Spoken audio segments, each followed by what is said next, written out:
the police. OK, we're starting with the latest on the Plymouth shootings from yesterday. We can cross live to ITV News reporter Sam Blackledge with this one. Sam, what more can you tell us this morning? Well, Eamon, this has been a shocking, disturbing and profoundly tragic incident for Plymouth. This is a relatively quiet residential part of the city. It's about a mile away from the city centre. It's a close-knit community, but last night it was the scene of utter devastation. I can give you a quick roundup of what we know so far. So it was around about 6:10 last night that police were called to this part of Plymouth after reports that shots were fired. As you can imagine, with an incident like this, it took quite a long time to piece together exactly what had happened. There were lots of rumours flying around, but late last night, Devon and Cornwall police were able to confirm there had been a shooting incident, that 6 people had died. 2 men and 2 women were found dead at the scene. It later emerged that another woman who had suffered injuries died in hospital from her wounds, and that another man, believed to be the gunman himself, also died. A critical incident was declared across the city. The gunman has been named locally as Jake Davison, but that's not yet confirmed.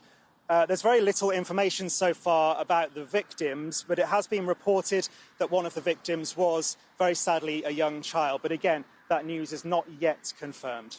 Have the police confirmed, Sam, the weapon? Well, again, information is quite scarce and is coming out in dribs and drabs. We have seen reports of a semi-automatic weapon. We are hoping for an update from the police, where we're hoping to get more information on that. As you can imagine, it's a very fast-moving story and information is coming out all the time at the moment.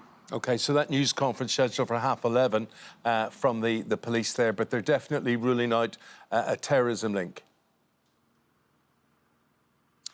It would seem so, yes. As the information began to come through last night, the police and indeed the local MPs, who have been very vocal, were quick to reassure the community that this was not terror-related. As you can imagine, an incident like this happens in a quiet residential area of a city like Plymouth. Everybody has questions, everybody's deeply worried, and everybody wants to be reassured. But this is not terror-related, as we understand it. And the area was obviously locked down last night, Sam, and we can still see police and emergency services vehicles behind you. Are people able to go about their business? You can see cars moving behind you too.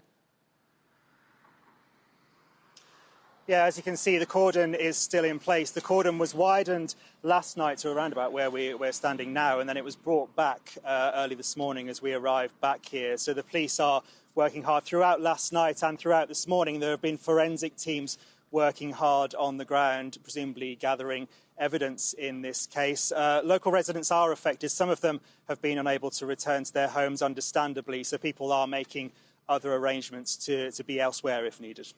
Sam, appreciate it. Thanks for the update there, and keep us posted.